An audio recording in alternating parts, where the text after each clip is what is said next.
I think that a news organization's first allegiance should be to the facts, and you should follow the facts wherever they go. If they go in a direction that's sympathetic to people on the right, well, then you publish that story. And the same if it's to the people on the left. Um, but I think it's a mistake to start an editorial strategy from a place of reaching a specific political affiliation. I think that's putting the cart before the horse.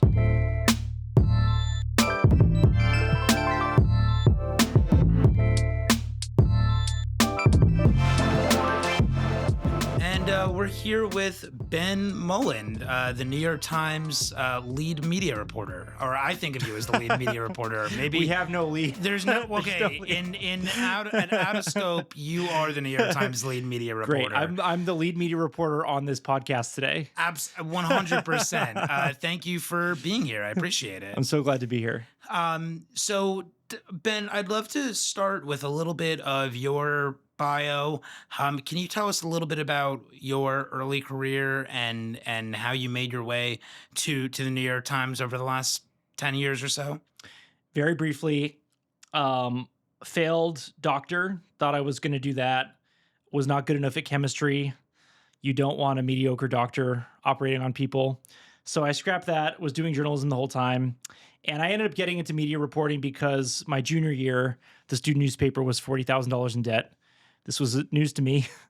And so I sold a story about student newspapers being in debt to a trade publication, which then gave me a fellowship. And then I got hired at the Journal and then at the Times. So that's my career in a nutshell, basically. What was that trade publication? It's called Pointer. It's a nonprofit in Florida. Yeah, absolutely. And so you've been at the Times for 4 or 5 years now? Yeah, that's right. Yeah. And you cover the media industry at large. You've lately been writing a lot about the Washington Post, all the layoffs that have been going on there. What are some of the other big stories that you've been focused on as of late into, late Q4 2025 into the beginning of 26? I would say the takeover of CBS News by David Ellison and the appointment of Barry Weiss has been a storyline that we've followed quite a bit. The other things I kind of remember doing at the time, I did this profile of Catherine Marr, who's the CEO of NPR. And that profile was kind of about this like behind the scenes tug of war over public media in light of the Trump administration's defunding of public media. And then before that, I think the last big piece I did was a profile of John Malone, who created the media industry, basically. Well, and to that point, the media industry, as it was created by folks like John Malone, has changed so significantly over the last many years, as I am far from the first to call that out. We were talking a little bit before. I would be curious. The media industry, media landscape is so broad and really, I think, looks a little bit different to any individual person, depending on what their media diet is on their phone every day.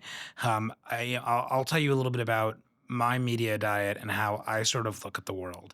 I wake up every day. I consume dozens of newsletters. I scroll on Instagram. I scroll on TikTok. I scroll on Twitter. I sort of go on to YouTube to see what my algorithm is feeding me that day. After put the kiddos to bed, that's when the Netflix and Hulu come into play.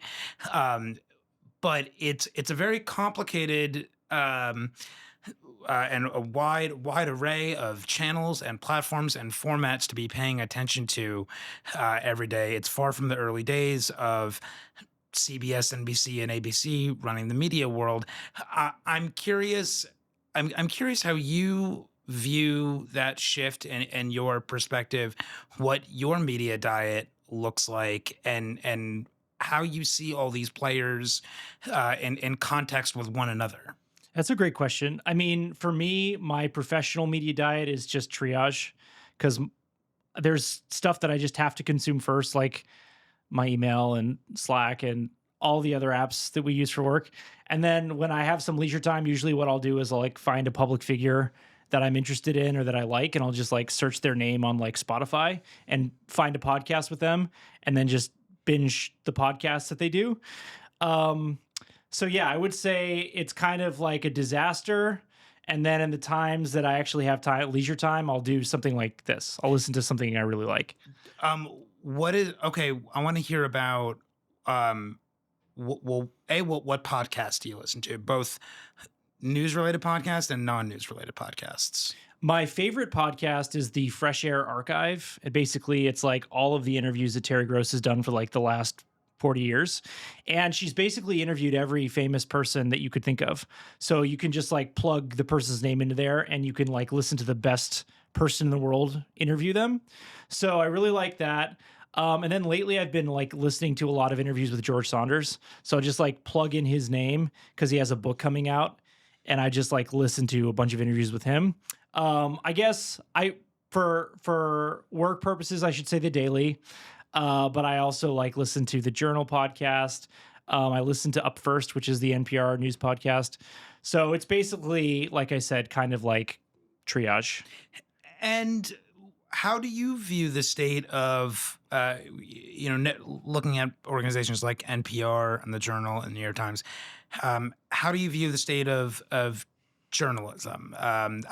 We were talking before. There is a bleakness to it that is easy to call out. I also still continue to see a lot of phenomenal, important work being done both at legacy publications and on Substacks and on podcasts.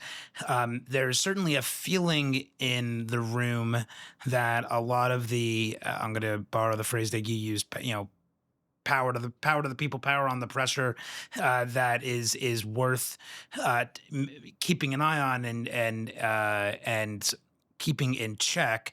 There's an element of that feels that's been lost in the journalism world.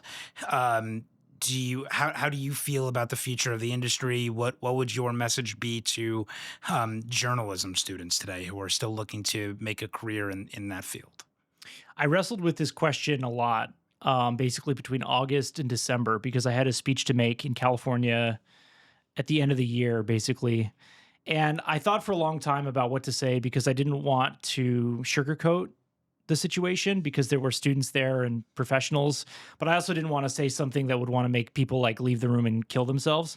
So I ended up basically saying that there are fewer places that are doing truth to power type of work, but that makes the places that are doing that work that much more important, which is kind of like how I get through the day as a media reporter. Like, I think stories about the Times and the Post and the Journal and Substack, like you said, and YouTube, those are all important stories because the bottom has kind of fallen out of the bucket for truth to power reporting. So that's kind of how I think about it. But I do take a lot of hope in what you said about there being these independent channels for people to do great work. Taking a look at CBS News as an example, how do you feel about the first several months of Barry Weiss's reign there? Has it held up as a credible news channel? Does it feel like it's teetering a little bit compared to what it used to be? Have people been overreacting in any way to some of the changes that she's made? How do you sort of gauge where CBS News is at the moment from a credibility standpoint? Well, that's a really good question. I would say, first of all, CBS News is still one of the crown jewels of American journalism. And that's not something that changes in a matter of months, I don't think. A lot of the sources that I'm talking to around the company are concerned that the organization has laid off a bunch of journalists. And some of the biggest hires that they've made have been people that are doing commentary. So they've had a lot of people that are actually from the independent media world, like Andrew Huberman, Peter Attia. They've hired. That's as they've been rolling out some of their hires. It's been, and they have also announced, I think, some correspondence. Like there was that guy, I think Matt Gutman. Yeah. But But for the most part, I think net, there's probably less boots on the ground, fewer people making calls, and more people on camera just firing off hot takes. So the people that I'm talking to at the company who work for CBS News, that's one of their big concerns. And then the other big concern, I think the thing that's kind of like hanging over Paramount writ large is this question of, um, is there a perception that the previous ownership settled the case with President Trump in order to get the deal closed? And are they courting this administration's favor to get their deal with Warner Brothers closed? Um, I think that is something that people are really watching closely to detect whether there's any kind of evidence of favoritism in their coverage. And that's really hard to dispel if you're a news leader. So I think it's a very tricky line that Barry Weiss has to walk. I think people are a little bit reductive when they describe the free press, and I've run into this because I've written about it a little bit. And people always, I think, tend to want to call them, like a lot of people on social media or whatever who are critics of Barry Weiss will call the free press like a right wing outlet. But if you actually have a subscription, which I do, It's really not. there is a fair amount of commentary that we would think of as center right or right wing, but they also have a lot of stuff on the left. I think Barry has said that she voted for President Biden the first time, and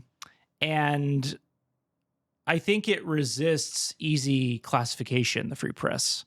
And then I guess on the question of increasing perspectives, I do think it's good to encompass a wide variety of viewpoints. But I think it's a mistake fundamentally to run an organization with a political viewpoint in mind, a news organization. I think that a news organization's first allegiance should be to the facts, and you should follow the facts wherever they go. If they go in a direction that's sympathetic to people on the right, well, then you publish that story. And the same if it's to the people on the left. But I think it's a mistake to start an editorial strategy from a place of reaching a specific political affiliation. I think that's putting the cart before the horse. Yeah, I absolutely starting with I think a key constituent in mind, and then tailoring your narrative to that stakeholder.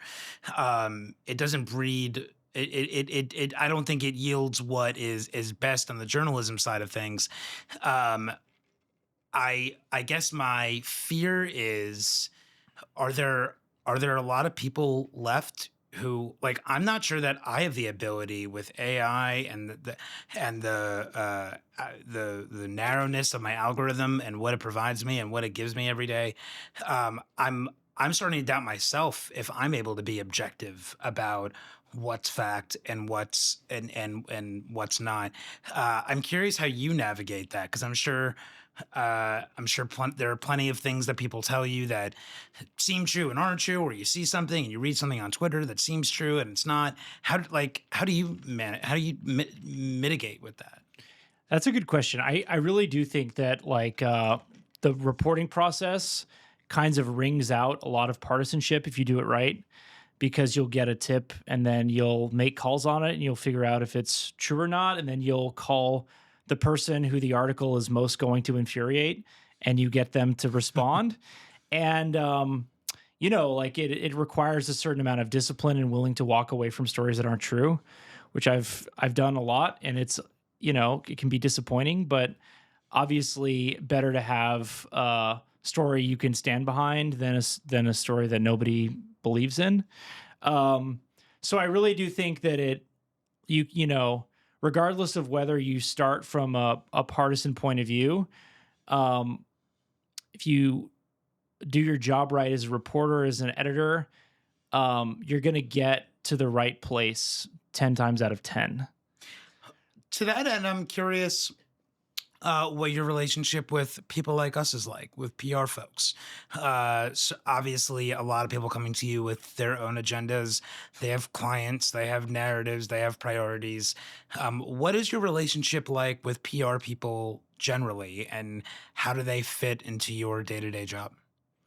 Um, it's a good question. I think that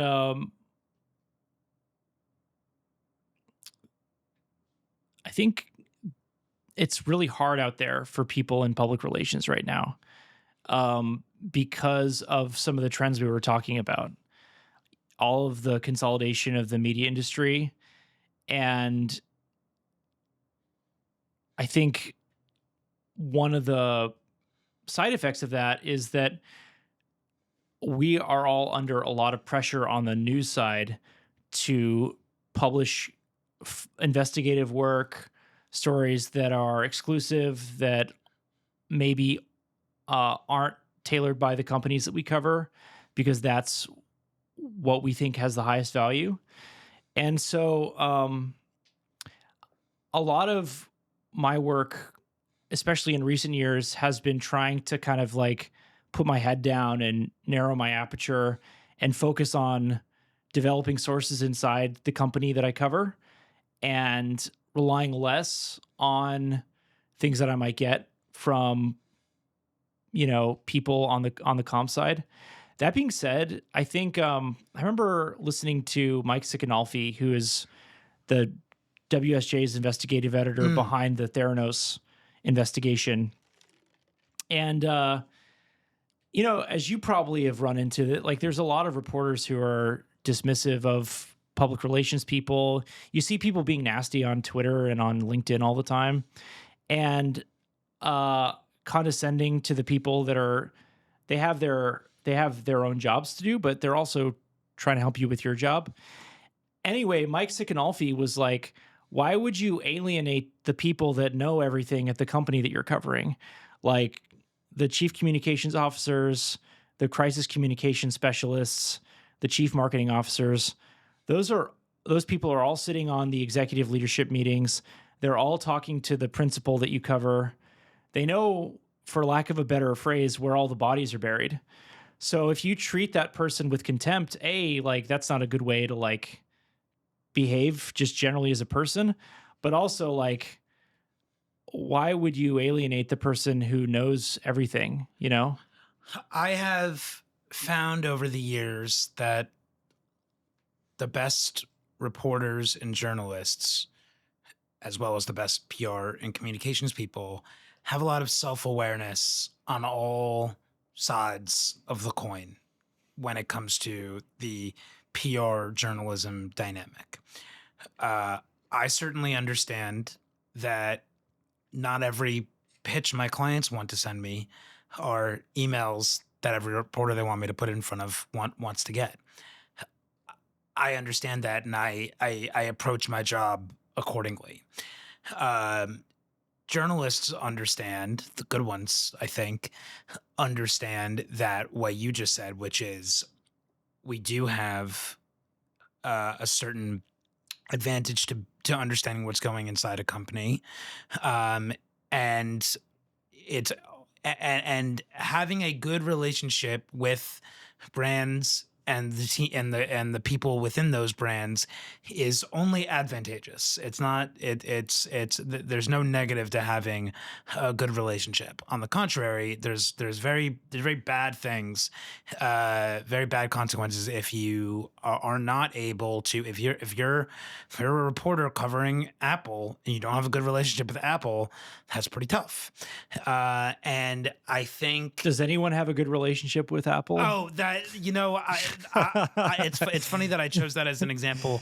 I've worked with a lot of different companies over the years. I've never dealt with anything in sort of the Apple ecosystem. Are they historically difficult to deal with? What I've heard as a reporter covering media is that it's kind of they try to be a bit of a black box Yeah, in yeah. terms of media relations. Any differently from any of the other big tech companies? I would imagine it's fairly similar across the board. I think Apple is kind of notorious for being a bit of a fortress, but you're right that I think tech companies in general are more tight-lipped than media companies, for example, Yeah. because they don't really have all the leverage. You know, they're multi-trillion dollar juggernauts, so or billion dollar. So they don't really need the press as much, I don't think. They don't need the not only do they not need the press, but the reality is that there are more risks to them by being mentioned in the press than not. Which and that is also part of the self-awareness of both comms people and journalists and people that understand the dynamics of what's happening. I find that either on both sides, the journalists who like make fun of PR people or the PR people who get mad at journalists for not including them in a story are both way outside the realm of understanding what it is we're all doing here and what is happening day to day, both from a standpoint of just needing to do our jobs and get from morning to night without too many issues. Also wanting to be a nice and pleasant partner on whatever side of the coin you're dealing with, and just having a sense of respect for what we're all trying to get done. Yeah. I was just gonna say, like, one of my favorite communications executives I've ever worked with is Justin Deeney. He used to run comms for Paramount, Yeah. and he basically he said, I think on social media recently, that a big part of the um, the chief comms officer job or the communications role is actually to be an advocate internally for journalism. Like, the chief comms officer not only has to be working the journalist, but they also have to be convincing their boss in an ideal world, like, here's why you should actually participate. So I think it's like it's a harder job than people realize because you're kind of stuck between a rock and a hard place. You have these journalists that are constantly like investigating your company if they're doing their job right. And you have a principal who's just like reading stories in the press about their company. And, you know, some of them are probably wondering, well, like, why should I talk to X or Y reporter? And I think like that's an important role for that person to take because in the very long run for a public company, for any company, I think it's important for there to be referees for an industry. Mhm. And so you actually there is some value in talking to the press. Like, I remember one time when I was at the Journal, I was really close to publishing a story about Paramount that ultimately was untrue. Like, I was very, very close. I had it all sourced, it's ready to go. And Justin called me and he was like, "This story is not true." I was like, "I'm pretty sure it's true. Like, I think I have it." And he ended up like calling my boss. And the story luckily got killed because it actually did turn out to be untrue.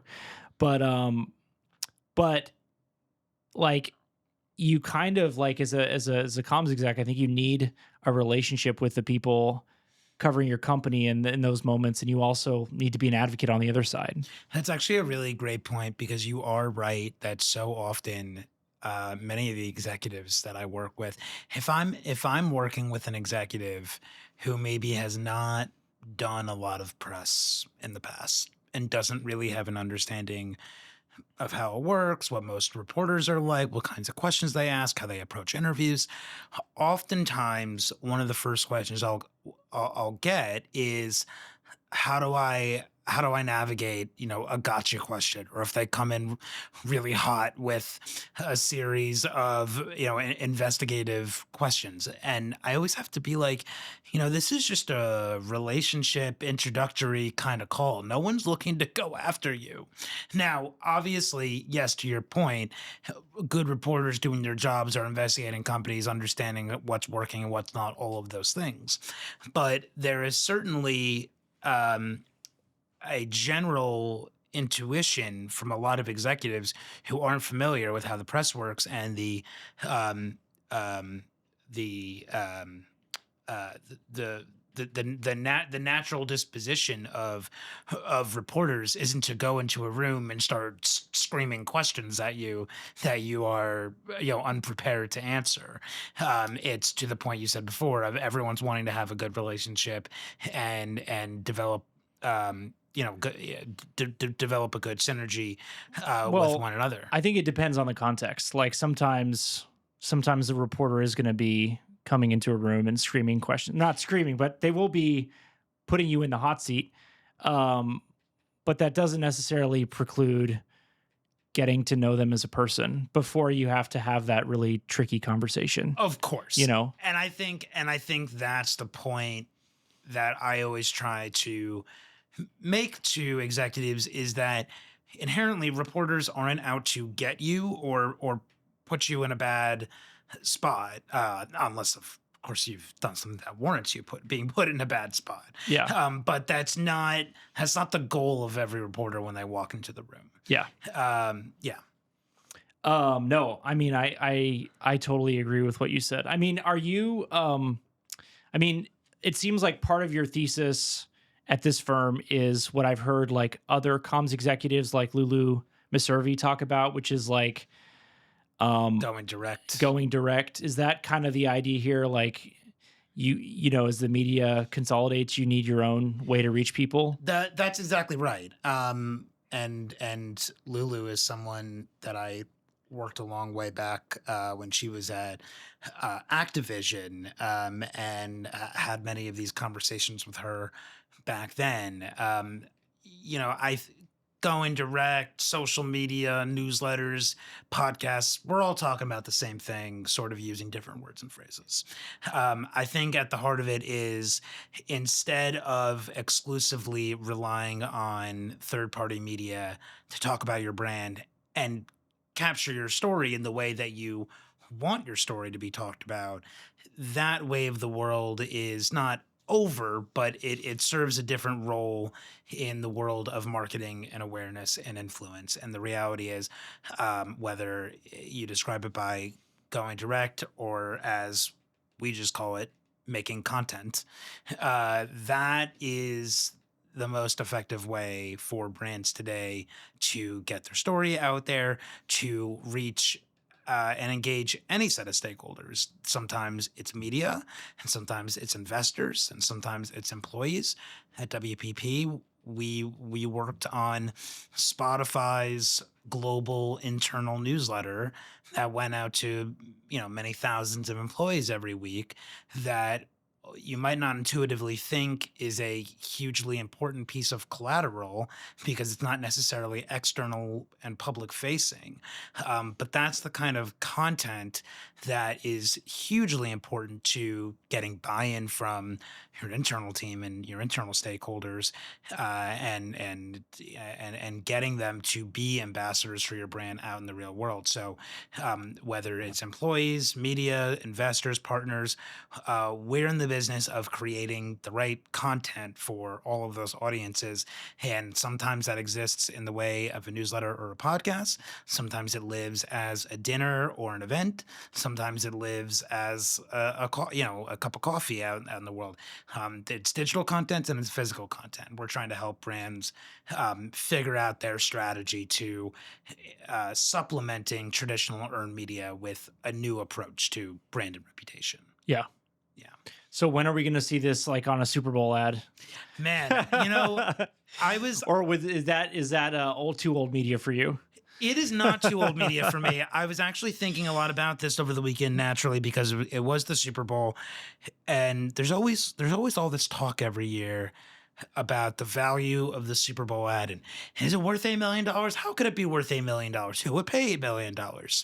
Well, with all the talk that everyone gets about this brand spent $8 million on a Super Bowl ad, Yeah. it's hugely worth it. It is. I think the Super Bowl ad is one of the. Now, this isn't necessarily a sign for me saying that I will buy an ad next year, but I actually think it's hugely undervalued. The Mets, which was a client and a partner of ours, they bought a Super Bowl ad a few years ago that we did all of the PR around. Oh, wow. There was a huge New York Times article about it. There was a big Adweek article about it. There was all of this press coverage and social coverage and Reddit chatter about how the New York Mets spent millions of dollars on a Super Bowl ad. And so the story then really became not the ad. And yeah, because who cares about the ad? We won't show this to advertising people. But the story was that they bought an ad, and that in it of itself got so much play that the value of the ad seemed kind of trivial Did it run locally or did it run nationally? locally. I see. Okay. So I wonder if like people capture that nuance. They did. They did. Some did. They did. Some didn't. As you Yeah. can imagine, the comms executive in the room was, well, let's be a little vague about it. Let's not. let's. Steve, you're gonna have to cut this We're from the. we're not from the we're not we're not saying that this is Stop. definitely a national ad, or we're just saying the New York Mets bought an ad. Stop it. That's what happens. That's so funny. Yeah, they got to make good or something and like plugged it right in. Yeah, exactly. But yeah, no, I think. Did you watch the Super Bowl? Did you have any favorite ads? This I weekend? didn't. I recognize it's a failing as both a person because now I don't have like the social capital, and it's also like for my role as a media reporter, it's like not great. But I did watch. I was sent an ad that I think ran in the Super Bowl by NBC. It was like their Jurassic Park. Yes. I really enjoyed that. Are you a Jurassic Park fan? Big Jurassic Park Okay, guy. Yeah, got it. both the book and the movie. I'm like huge fan. That got a lot of play for sure. Yeah. The Coinbase ad got a lot of play. We The rest of this podcast, I hope, is just you explaining Super Bowl ads to me. yes, Because I can finally catch up. Well, I'm not necessarily a big ad guy. I'm a big I'm a big sports media guy. Okay. And Boomer Esiason, who I've listened to for 4 hours a day for the last 20 years on WFAN, every year does host the Super Bowl's best commercials. Oh, okay. Wherever the Super Bowl is being broadcast. And so I always catch a little bit of snippet of that. And so I always find myself every year not so much paying attention to whatever the new fun ads of the year are, but more reminiscing on some of the old classic Super Bowl ads. Do you have a favorite? No, not one. It's hard to like pull one out of your memory if you're not like like super hardcore like creative like ad head. Yeah, and I'm not an ad head. Yeah. I'm not an ad head. I think I think GoDaddy's always done a lot of great ads. Budweiser's done a lot of great ads. This is the moment where he shouts out all his clients. Right, yeah. The Mets. Yeah. Do I wish? Listen, if the comms team at Budweiser is listening, I'd love a shot. And he loves your ads. And I love their ads. So yeah, no. But yeah, well, for what it's worth, I was on a plane on Sunday too, so I missed most of the game. Where were you headed? I was coming back from Florida. Oh, right. Yeah, you said. Just getting away from the cold this weekend. That's good. Yeah. So to wrap up, you've been largely covering the Washington Post. Do you foresee that as where your energy is going to be going in the foreseeable future? Maybe going back to sort of the Netflix, Paramount, Skydance of it all. What are some of the big trends that you think are coming your way in the short term? Honestly, I have given up on predictions. Like I am ready to be fully surprised. But it does seem like the ad market is increasingly under pressure. And I think that's probably going to create a ton of problems for basically every media company that I cover over the next 6 to 12 months. So I think from that perspective, it's going to be kind of unrelenting. Like there's going to be a lot of economic pressure. And I expect that's going to be taking up a lot of my time. Yeah, the ad market, I specifically follow, as you can imagine, the PR market, which is a smaller subset of the broader ad market. And just today I saw that Golan and Ketchum are combining. Oh, what are they going to call it? Catch him, Golem, or Yeah, Golem catch him? yeah, Ketchland. I don't know. Sterling Cooper, Draper Price. Yeah, exactly. And it's astounding to see. I mean, the firm that I used to work for, Hill and Knowlton, basically doesn't exist anymore. It Well, exists. once you left, they had to close up shop. That's exactly right. That's exactly right.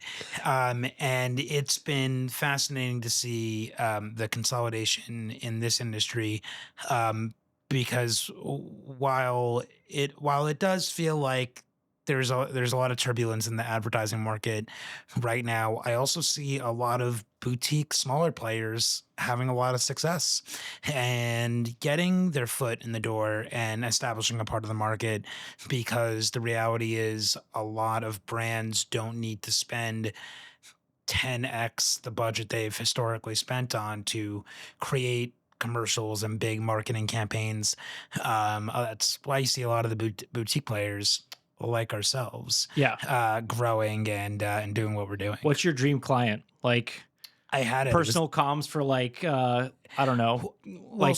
So we joke here. I mean, in many ways, the Mets was a dream client. I grew Yeah. up a huge Mets fan. Yeah. And the fact that we were able to go and do comms for them for a few years and be a huge partner to them, absolute dream come true. Yeah. We also work closely. I mentioned Boomer Esiason before. I mentioned Sal Licata was one of our first podcast guests. WFAN, which is also a big part of my life, has also been a really great partner for us over the years. We like to joke that the last part, the last couple parts of sort of my fantasy camp of interests really lie in Tiger Woods. I'm a big golf fan. He's, he could occasionally use some PR help. He's needed some over the years. He's needed some over the years. But you were probably too young then, like his last big.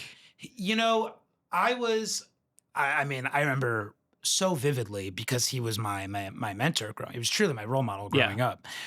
Where I was and what was happening in my life when he car crash. smashed his car, and Elin, smashed the window with the three wood or whatever she did. It was an earth shattering moment for me. That'll be great for the pitch meeting with Tiger. Yeah, exactly. So Tiger and Bruce Springsteen, in the event that Bruce Springsteen's comms people are listening, those are the other two. That would be fun. That would be fun. Yeah. But also, yeah, we dip our toes in a lot of different playing fields. Yeah, I'm trying to think like when his next what is his comm situation? He did a memoir recently, right? He did an autobiography. Yeah. And believe it or not, it feels like it came out yesterday. It was actually close to a decade ago that it came out. Oh my God. Wow. So he did that. His his manager, John Landau, I think sort of runs all of his stuff. He calls generally. all the shots. Yeah. To be clear, I don't think Bruce Springsteen or Tiger Woods really needs my help.